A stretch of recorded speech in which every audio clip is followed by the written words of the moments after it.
नींद लेते हैं। अगर आज हम लोग सुरक्षित हैं तो किसकी देन है पता है? किसकी? हमारे देश के जवानों की देन है। ये हमारा देश दो ही लोगों के बल पर चल रहा है। वाह! सीमा पर जवान, खेत में किसान। वाह! अगर ये दोनों लोग नहीं रहते बाबू तो सोचिए देश की हालात क्या होती। इसलिए हमारे गुरुजी बड़ी प्यारी लाइन लिखते हैं। कव्वाली का टुकड़ा लगल मास्टर साहब तनी आवा।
भैया के चरणों में बहुत बहुत प्रणाम कहना है।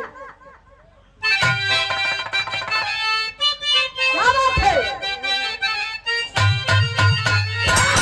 पढ़ा जो कदम है रुकेगा नहीं।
जिला मथुरा खरेला गांव के किसान रहे।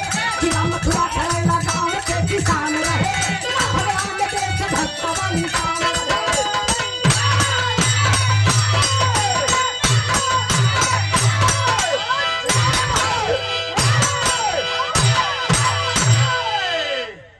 कहानी पर ध्यान नहीं बाबू।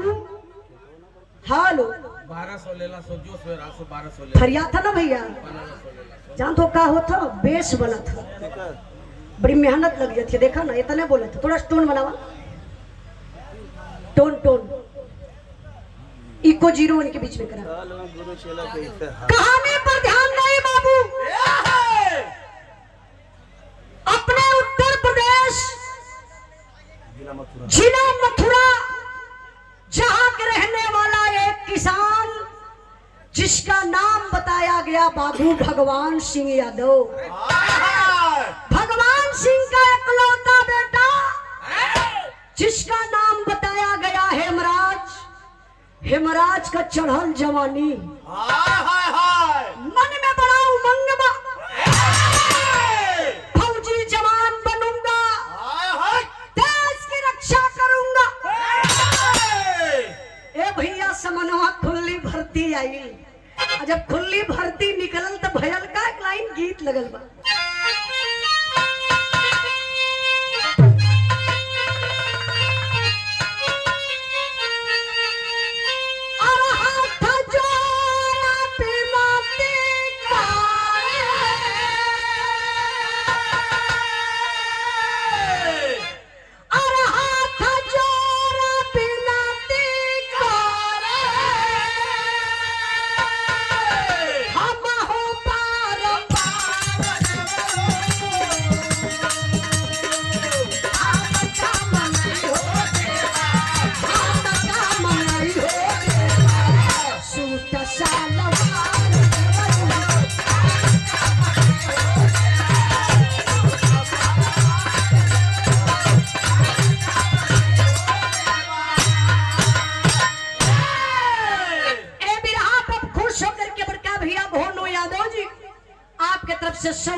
पुरस्कार शिव कुमार प्रजापति बड़े भैया जी की तरफ से 100 रुपए का पुरस्कार। भैया के बहुत बहुत प्रणाम। आप सेक्टर नंबर 2 से जिला पंचायत पद के प्रत्याशी हमारे बड़े भैया आप माननीय रामविलास फौजी भैया, आपके तरफ से बेरस के भाव पर 500 रुपए का पुरस्कार। एक बार जोरदार ताली बजा के आप लोग स्वागत सम्मान करिए। आपके चरणों में बहुत बहुत प्रणाम। तनी बिरहा पर ध्यान दें बाबू। खुली भर्ती निकलल बा, हेमराज गईलन अपन ताकत आजमावे बदे। तो होत क्या बा मास्टर साहब?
कोशिश करी। खुली भर्ती निकलल बा, हेमराज गईलन भर्ती के लाइन में खड़ा भइलन। ए बाबू फौजी जवान बन गईलन। कहा जाला फौजी जवान 24 कैरेट सोना होलन। मेरे फौजी भैया रामविलास सामने बैठल हुआ। अच्छा भैया, शादी से पहले भर्ती वाला शादी के बाद? शादी के पहले तो हम देखी। शादी के बाद तो सब धौड़िया ना नहीं कर पावाला, टूट जाने से ससिया फूलने लगेले। सासी शादी के बाद सांस फूलेले तब का हां फैल दे लोगो। अच्छा चलो हम डॉक्टर ना ही बाद में कुल पूछ लेबे ना भैया। शादी से पहले हमरे शिव कुमार भैया भर्ती, रामविलास भैया सॉरी रामविलास भैया ऐसे हम बतौली कि फौजी 24 कैरेट सोना होलन। अगर आपके कहीं भी थोड़ा सा चोट भी लगल बा, अगर उंगली कटल हो तब वो आप भर्ती ना होगा। गोर रहा करियर रहा उससे मतलब ना, थोड़ा सा लंबाई छोट भी हो गई तब वो भर्ती ना होगा। अच्छा फौजी लोगन का बियाह करे में बड़ा आसान होला। नहीं यार माल का बात ना बताओ थी, बिना देखले सुनले लोगन का शादी तय हो जाले। ऐसे कहिए भैया जब लड़का फौजी है बा तो फिर हमें देखेंगे कहा शादी तक का सरकार के पसंद कर ले तब का पसंद करे। क्या बात बुला आज का बियाह हो गया तो ड्यूटी पर आना जाना, घरे आना जाना लगल बा। वही बिचवे में बाबू गीता गर्भवती हो गई। वाह, वो कैसे? अरे कुछ भाई लोग तब ना कि अरे भैया इतनी गहराई ले मत डूबा। हमसे तो उससे समझदार लोग बैठल हो बिरहा सुने। हाँ, इतना समझदार रहते तो रात ही सोचते कि यहाँ रहते हैं। ये पूछा लगा देती हो। भैया आप लोग नाराज मत होइया। ए चचा नाराज मत होइया, ये पागल आदमी हो। अरे मोहब्बत है तब भी लोग आयल हो जल्ला। देखी अब गीता हो गई गर्भवती, धीरे धीरे 9वां महीना लगल बा, प्रसव का बेला बा। फौजी जवान छुट्टी लेके बाबू हेमराज घरे आइल हुआ। 3 दिन बीतल बा, घर में बेटा पैदा भइल बा, घर में बड़ी खुशहाली बे भैया। तबले सीमा से फोन आई गया। अच्छा देखी, यह फौजी जवानन का जिंदगी होला, ना रात ना दिन ना खाना ना पानी। फौजी जवान करत कहवन मास्टर गीत बदल गई हो।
कुछ दूर पर 3 साया दिखाया, छत से जवान हाथ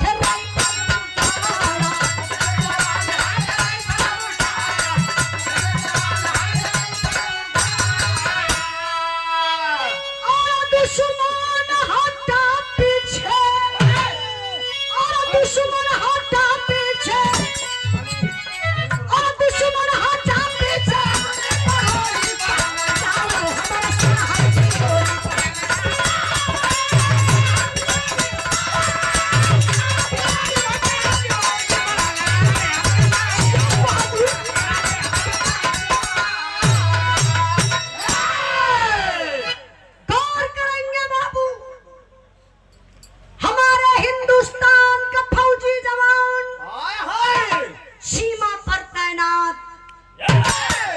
जहां हिंदुस्तान पाकिस्तान का बॉर्डर है, तब तक के भैया गजब हो गल हो भैया। जनवरी का महीना रहल, चारों तरफ कुहरा बा। वही कुहरा का फायदा उठाए के पपियवा पाकिस्तानी आतंकवादी कटीला तार काट करके हमारे हिंदुस्तान में प्रवेश कर जाते हैं। हिंदुस्तान के जवानन के पता ना बा, आई पपियवा झाड़ी में आई के छुपल हमें। तब तक देखी ये दोनों पपियवा कैलन का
पर ध्यान दे बाबू। हमार बिरहा वीर रस से अब करुणस में आ गल। अब आप लोगों का शांति चाहो। जबले लड़ाई होले तबले धुआंधार होले। ए लड़का ए बाबू थोड़ा सा शांति बनावा। आप यार है ना भैया, क्या पड़ी लगा। आप घूरे बाबा जी, दुलारे बाबा जी की तरफ से 100 रुपए का पुरस्कार वीर रस के भाव पर बहुत बहुत प्राण आशीर्वाद बनल रहे। कहानी पर आप लोग ध्यान दें। दोनों जवान हिंदुस्तान का सीमा पर तैनात। बतौली ना कि जनवरी का महीना चारों तरफ अंधेरा रहल, कुहरा पड़त रहल। कुहरवा में आप लोग ना हमके देख पाई इतने दूरी पर, ना हम आप लोगों के देख पाई। हमारे हिंदुस्तान में बाबू प्रवेश कर जाते हैं। अब जवानन के का पता कि धोखा होके वाला बा। आड़ से पपियवा निशाना साध करके गोली चला देते हैं। सनसनाती हुई दुश्मनों की गोली आई, हेमराज और सुधाकर के पैर में लग जाती है। अच्छा, वो पापी सीने में भी गोली मार सकते थे, सर में भी गोली मार सकते थे, लेकिन वो पापी पैर में गोली क्यों मारे? इसलिए वो मारे कि हमें हिंदुस्तान का जिंदा फौजी मिल जाएगा, हम हिंदुस्तान का राज पूछेंगे।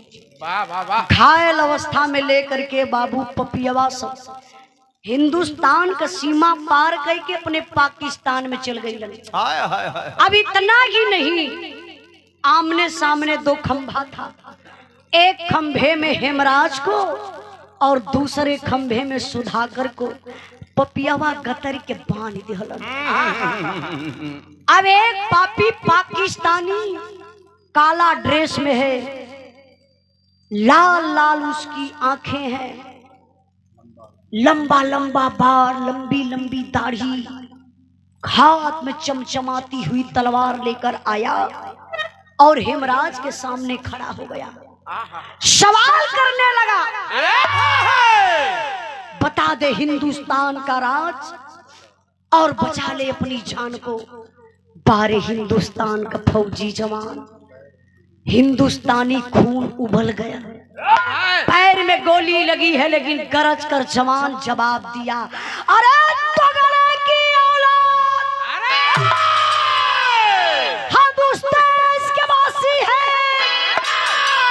जिस देश में गंगा बहती है। नहीं बताऊंगा रे साले हिंदुस्तान का राज। ये पाकिस्तानिया कलो सरे साला, मैं इससे हिंदुस्तान का राज पूछ रहा हूँ, साला हिंदुस्तान की गंगा दिखा रहा है। साला तू क्या दिखाएगा रे गंगा? मैं दिखा देता हूँ तेरे भारत की गंगा कैसे बहती है। भैया हो खींच के पपियवा तलवरिया चलौलस, यह हेमराज का दहिनी बहिया काटी लहलस। बहिया छटक के इतना दूर पर चल गल जैसे टेबल से पानी निकले, वैसे शरीरिया से ऐसे शरीर का बैलेंस झुकल और शरीर से खून निकल के बाबू जमीन पर पहुंच गए। पाकिस्तानिया गलत देख ले साले, तेरे हिंदुस्तान की गंगा यही है। अगर तू बता दिया होता तो तेरे साथ मैं ऐसा कष्ट ही नहीं करता। इतना कही के भैया हो लई के तलवरिया चलल सुधाकर के तरफ। खंभे में बधा हुआ जवान कांप उठा, के अपन जानना प्यारा बा। सुधाकर डर गया। ए कैमरा ला भाई, तनी शांत करावा। सुधाकर डर गया। सुधाकर कहा भैया मेरी मां को मत काटना, मैं तुझे हिंदुस्तान का राज बता दूंगा।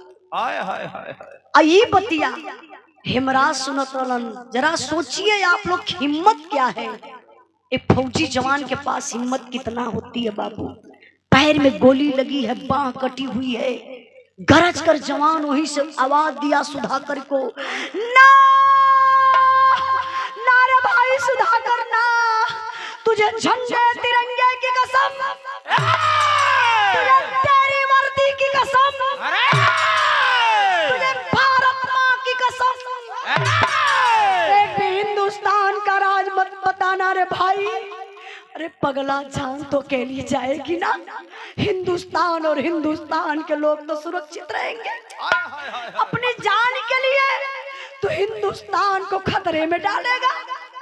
तबले भैया ये पपियवा सुधाकर हो, सॉरी सुधाकर के पहले बात, तबले पपियवा दौड़ के आतंकिया पहुंचल वही सुधाकर के पास। पाकिस्तानिया हो गुस्सा में लाल हो गए, ऐसे थुकवा पोछो थकलस करे साला। मैं उससे पूछा साला हिंदुस्तान की गंगा दिखाया, साला तुमसे पूछ रहा हूँ मेरे गाल पर थूक दिया रे। ले ले मेरे हाथ से गिफ्ट, पपियावा खींच के चलो उलस बाबू तलवार, सुधाकर के यह गर्दनिये काट ले हलस। इतना ही नहीं मेरे बाबू, उसी नशा में आकर के हेमराज के भी गर्दन को पापी काट लेता है। तब तक उसी तलवार से हिम्मत देखिए, दोनों जवानों कहीं से पेटवे चीर दिहलस। जवानन का पेट चीर के पेट का सारा सिस्टम निकाल कर फेंक दिया। एक भयंकर बम यही पेट में हेमराज के रखलस और दूसरा भयंकर बम सुधाकर के पेट में रख के पपियावा सिलाई कदलस। वर्दी पहनाए के रातों रात लसिया लिया के हिंदुस्तान सीमा में कगैलस। गर्दन कहाँ बा? पाकिस्तान में, और यहाँ से शरीर हिंदुस्तान में, जो में बम फिट बा। देखिए रामविलास भैया कोई काल्पनिक कहानी नहीं है। आप फौजी भाई आपको पता होगा, अब उनके नेट पे ना सर्च करे कि वही विभाग से हो। आप लोगों के पता बा कितनी मुश्किल का जिंदगी होले फौजियन का बाबू।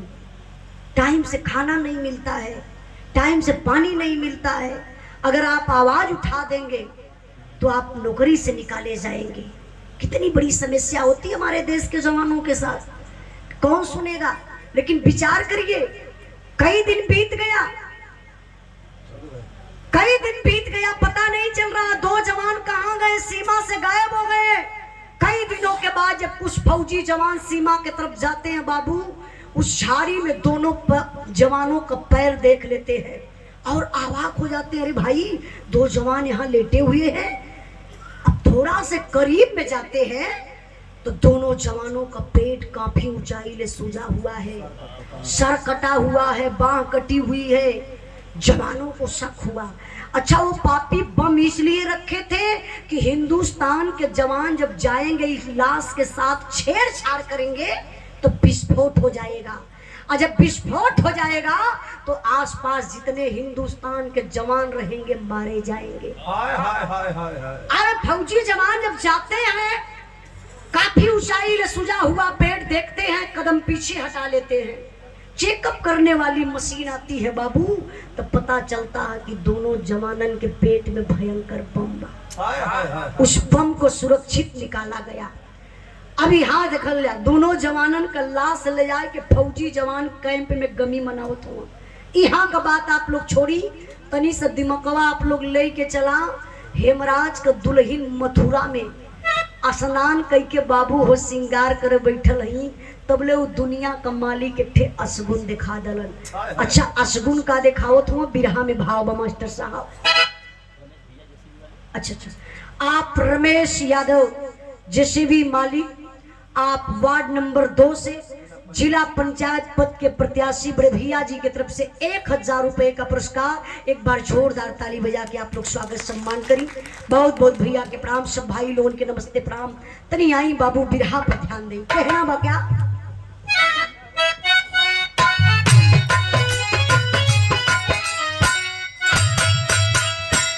अरे गीता के हाथावा से गिरली डिबियावा हो, गीता के हाथावा से गिरली डिबियावा हो, गैला से नौलावा छिकाया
दुल्हनिया बेचारी, ए भैया ए भैया ए टी शर्ट वाला भाई, तनी से बीरन 5 मिनट बैठ जाता, बिरहवा सुन लेता ना पुसा जाता, और नहीं तो बतियाओगा तो थोड़ा सा दूरे लेके चल जा, दूरे दूरे, ताकि अमान के डिस्टर्ब न हुई। बिरहा पर ध्यान नहीं बाबू, चचा वो बिरहवा कहाँ रहा ली हमार। हाँ, क्या बात है, यही के कहा जला बिरहा का श्रोता लड़का का पटुआ से सिरहुर छिटाई गई। धन्यवाद बाबू धन्यवाद, अच्छा मिला। बिरहा पर ध्यान गई, दुल्हनिया बेचारी अपन श्रृंगार कैलस, सॉरी बरवा यह चोटी कई के श्रृंगार करे बैठल बा, हाथ में सिंदूर का डिबिया लेके मंगिया में लगावे गई। तबले वो ऊपर वाले का देखा ये बाबू, अचानक शरीरिया कांपल, अंदर से सिंदूर का डिबिया हाथ से छूटल, सारा सिंदूरवा जमीनिया पर बिखर गए। दुल्हन का कलेजा धक से कैलस। यही चरवा से आप लोग देखा ला, जब मेहरारू घरे सिंदूर पहिरेली तो नहीं अगर गिर गल जमीनी पर तो के इसे लीप के माथे चढ़ा लेली, ई संस्कार बा। अब ऐसे बेचारे दुल्हनिया चरवा से सनुरा बटोरत बा, कलेजवा पे हाथ धैले बा, मालिक के मनावत बा, है दुनिया के मालिक हमरे सोनू के पापा के कुछ ना हो। सोनू को पापा हमेशा खतरे में रहलन, फौजी जवान हो मालिक, हमरे पति देव के कुछ ना हो, रक्षा करा मालिक। तबले भैया हो सीमा से फोन आई गया, सीमा से फोन आयल, लेकिन नंबर चेंज बा, नया नंबर बा। अब कई दिन से दुल्हनिया इंतजार करत रहा अपने पति के, तो सोच गई गीता, सोचत बा लगत बा कई दिन के बाद आज सोनू को पापा लगत नंबर चेंज कई के फोन कैला है। तो दुल्हनिया फोनवा रिसीव कैली, पहला वर्ड बोलत थे हेलो सोनू के पापा। सीमा से आवाज आई, नहीं नहीं मैं सोनू का पापा नहीं हूँ। हाँ तो आप कौन? मैं हेमराज फौजी का मेजर बोल रहा हूँ। क्या ये फोन हेमराज फौजी के घर लगा है? हाँ जी सर, जी। आप कौन? सर मैं उनकी मैडम गीता हूँ। अच्छा बेटा गीता, परिवार में कोई और है क्या? गीता बोली हाँ सर है ना लोग। बोले कि बेटा किसी और को फोन दीजिए। गीता कली साहब मैं इस समय तो अकेली हूँ। कल अच्छा बेटा कोई तो होगा ना अगल बगल आसपास में। अब गीता को शक होने लगी। गीता बोली सर एक बात बोलूं? मेजर साहब बोले हाँ बेटा बोलो, क्या बात है? बोली बोलो बोलो। कल कि साहब मैं कई दिन से परेशान हूँ, सोनू के पापा का फोन लग नहीं रहा है, प्लीज सर सोनू के पापा से बात करवा दीजिए। मेजर साहब का कलेजा कांप उठा। ये दुल्हन पति के इंतजार में है, मैं कैसे खबर दे सकता हूँ कि तुम्हारा पति शहीद हो गया? हो सकता अचानक दुल्हन अपने पति का मौत बर्दाश्त ना कर सके, उसकी भी मौत हो सकती है। अचानक किसी को नहीं बताया जाता है। केहू के परिवार में अगर कहीं भी मौत हो जाए तो आदमी पहले बहाना लगाई कि तोरे माई का या बाबू का पति का बड़ा तबीयत खराब, बस सीरियस होना। लेकिन मेजर साहब अब गफलत में पड़ गए कि मैं बताऊं तो बताऊं कैसे, किस फौजी जवान से बात कराऊं? दुल्हन बात करने के लिए कह रही है। मेजर साहब बात घुमाने लगे।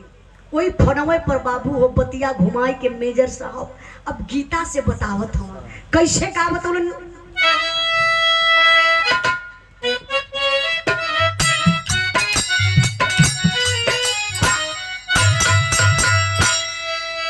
का हम बताई बेटी, का हम सुनाई हो, का हम सुनाई हो, बताया सुबह समाचार। बज्जर करे जा कई के सुनला खबरिया, अरे सुनला खबरिया हो, लुट गया दुनिया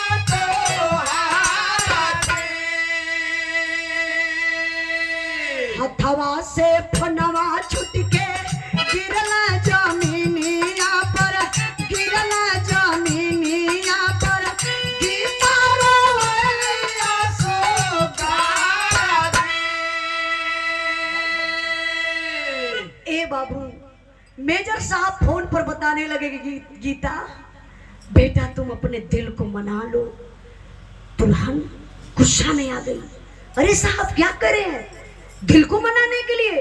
अरे मैं तो कह रही हूँ अपने पति से बात करने के लिए ना। प्लीज सर ऐसा मत बोलिए।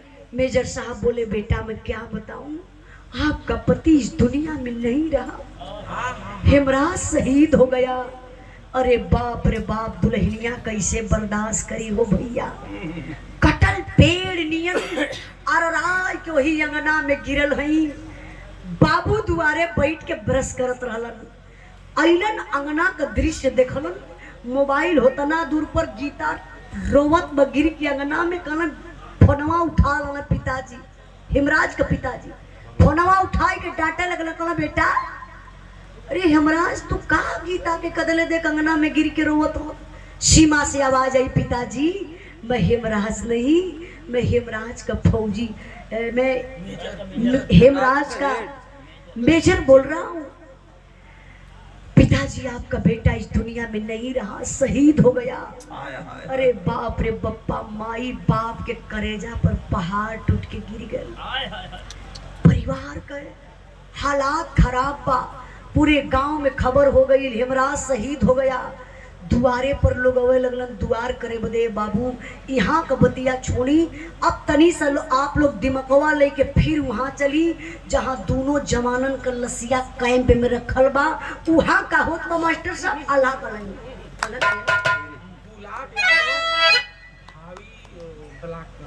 अच्छा गुलाब।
जवानन का लाश झंडा तिरंगा में लपेट के ताबूत में रख के जब दोनों जवानन के घरे आई, गजब का भेल, ताबूत खोलल गयल। जब तबूतवा खुलायल हो भैया, लाश का हालात का बा, गर्दन कटल बा,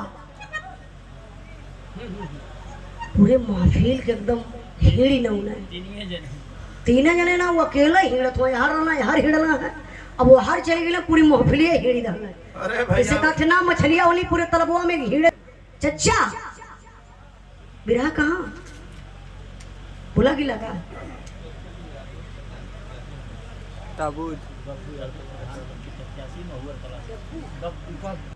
गजब ई भयल की जब ताबूत खोलल गल त लसिया पहचाने में ना होत बा। अच्छा लाश के पहचान कैसे हुई? इंसान का अगर केहू कहीं से गर्दन काट के खाली इतना शरीरिया छोड़ दा तो केहू ना बता पाई कि केकर लाश बा। चेहरा से पहचान होला, गर्दन का पता है ना, बाह कटल बा, पैर में गोली लगल बा, पेट चिरायल बा, चिथड़ा लाश समझ में ना आयल। तब ले गीता वही तबूतवे पे गिर गई। बाबू कहली आप लोग मजाक बनाए हैं, मेरे पति की लाश नहीं है, ये सोनू के पापा नहीं है। अगर सोनू के पापा रहते तो गर्दन कौन काटता? बाह को कौन काटता, पेट को कौन चीरता, पैर में गोली कौन मारता। नहीं नहीं, मेरे सोनू के पापा नहीं है। पूरी भीड़ के लोग अवाक हो गए, सोचने लगे कि रे लगता है दुल्हन पागल हो गई, अरे अपने पति को नहीं पहचान रही है। तब ले भैया वही भेड़िया के चीरत फारत हो गीता भागल भागल घर में जात है। अब लोग गीता के निहारत हुआ कि लगत पगला गई, अब जाए ऐसा न हो कि आत्महत्या कैले, फांसी लगा ले घरवा में। लेकिन बाबू हो रामविलास भैया, दुल्हन पहुंचल घर में, घरवा में पहुंचल तो भयल का अरे दौड़ क्या फटा हुआ है राजा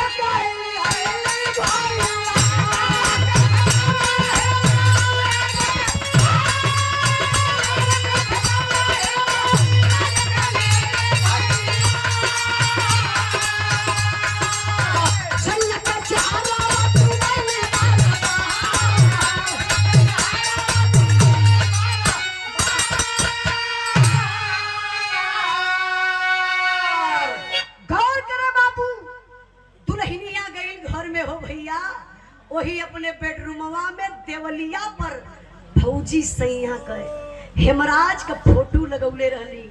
उहे फोटोवा लेके ऐसे छतिया तर लगौली, वही पब्लिक में घूमे लगली फोटोवा लेके। देखी ना भैया, इस सोनू के पापा हमें, आप लोग बताइए ना, इस सोनू के पापा हमें किसी और की लाश है, इस लाश को ले जाइए।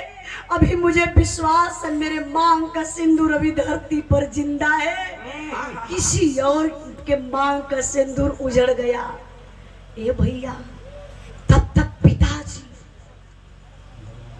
भगवान सिंह यादव अपने बहू गीता के बोले कल गीता इधर आओ। बेटा तू नहीं पहचान रही है रे, अपना बेटा हेमराज है, अभी लाश उठ जाएगी, यही लोग मजा लेंगे, कहेंगे पति शहीद हो गया, पहचानी नहीं औरत कैसी थी औरत।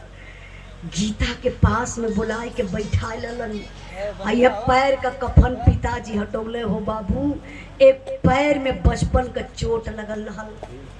जब पिताजी उहे चोटिया देखौलन, एक बार पेड़ से हेमराज गिरल रहल, जब ये चोट दुल्हनिया देखलस पैर कहो बाप रे बप्पा, विश्वास हो गया दुल्हन को, मैं जो नहीं पहचान रही थी मेरे पति नहीं है, ये तो हमारे ही पति सोनू के पापा है। लसिया पर गिरल दुल्हनिया बेहोश हो गई, लोग एक चादरा उड़ा के लेटा देना, लगत बा गीता भी मर जाई। ऐसा नहीं पीड़ा होले बाबू, मालिक केहू को जोड़ा न छीने। आज नंबर आएगल लाश का अंतिम संस्कार करने का बाबू, सारे लोग जुटे हुए हैं। पिताजी लसिया उठावत हम, रामविलास भैया लाश का वजन बढ़त बा। अच्छा दूसर के उठावे तो उठाई ले, लेकिन बुढ़वा बाप भगवान सिंह अपने बेटा का लसिया उठावो तो उठाई न पावन, लसिया कई बार जमीन पर गिर गई। कोशिश करत हो पिताजी, काहे बड़ा हिम्मत कैले हुए, कहा पिताजी सोचत हुए कि अगर मैं कुछ कह दूंगा, अंदर पीड़ा है। कभी कभी आप लोग देखा ला आदमी मारे दुख में भी हंस के बोला ला तो पहचान जला आदमी चेहरा कि देखा आदमी के अंदर पीड़ा बा, आई हंस के अपन पीड़ा छुपावत बा। वही तरीके से भगवान सिंह यादव सोचत हुए अगर रोई दई कुछ कह दई तो हई जमाना का लोग कही कि कायर बाप का बेटा रहल, ए लिए शहीद हो गया। हाय हाय हाय। लेकिन ये बाबू बेटा है, औलाद का गम फौलाद को पानी बना देता है। पिताजी के कंधे पर ऐसे गमछा रहल, रामविलास भैया ऐसे गमछवा बाबू उतरलन, मुहवा मुनत हवे, शरीरिया कांपत के वही लसिया के देखत हवा। कहले करे बेटा हेमराज, बिना राम के कैसे मन मनाइब रे बेटा। अरे लाल तू तो शहीद हो गई रे हीरा, बिना राम के कैसे मन मनाइब रे बेटा। आज बोझ बुढ़ौती में कैसे तोर उठाइब रे बेटा। हाय रे लाल, बुढ़ाई में कमर तोड़ दले हीरा। इतना ही कही के धड़ाम से पिताजी वही लसिया पर गिरलन, बेहोश हो गई। बताया जाता है, आप लोग कहते हैं बाबू दुनिया में सबसे बड़ा बोझ हो जाता है, घर में बहन बेटी सयान हो जाती है, सर की बोझ बन जाती है। लेकिन बिरहा के सुनने वाले भैया बाबू एक बात गौर से सुनिएगा और सोचिएगा, दुनिया में अगर सबसे बड़ा कोई बोझ है ना रामविलास भैया, एक पुरनिया बाप के कंधे पर जवान बेटावा का जनाजा। कैसे वो बाप बर्दाश्त करी हो, जियते जी बाप के नरक न होगल।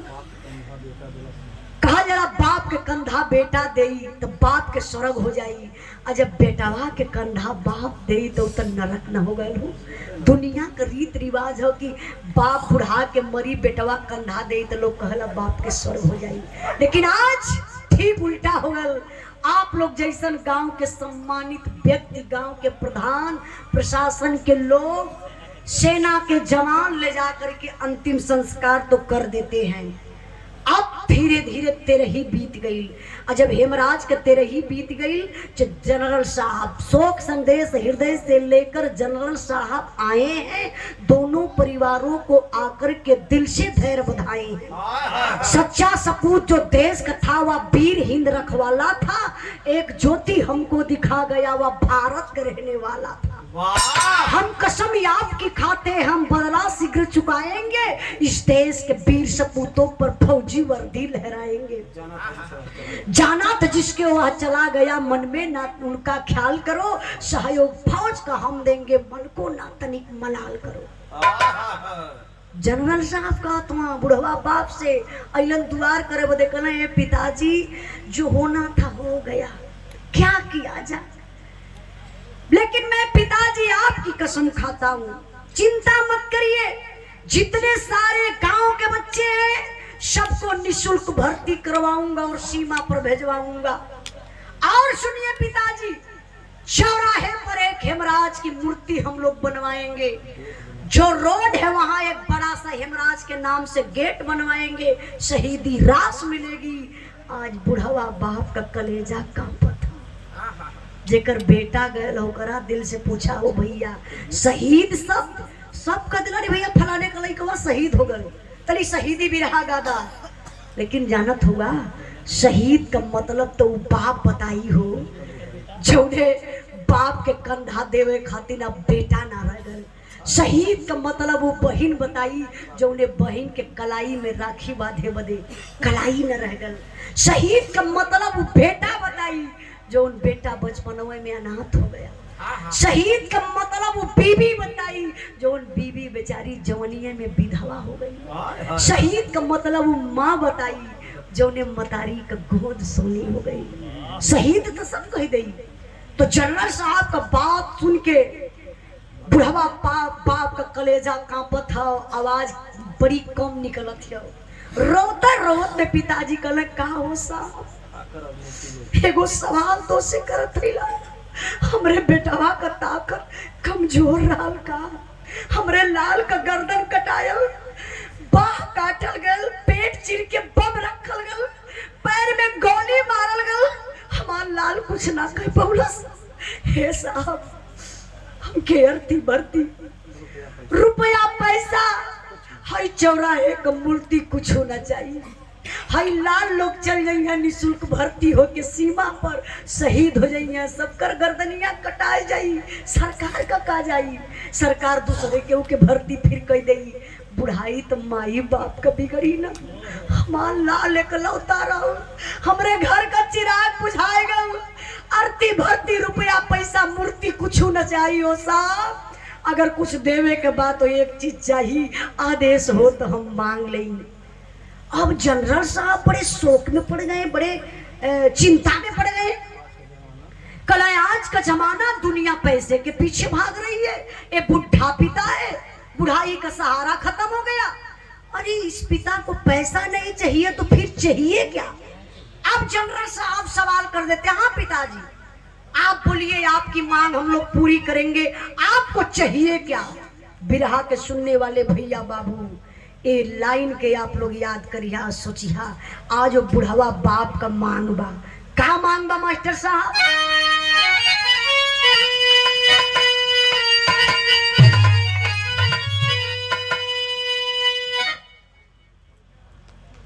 के प्रणाम चाहत बने कि रुपया पैसा ना दे के साहब हमरे लाल का गर्दनिया हुए पाकिस्तान से मंगा ले, आखिरी दर्शन अपने लाल का कोई नहीं तो मर जाई, हमरे आत्मा के शांति स्वर्गों में ना भेटाई हो साहब।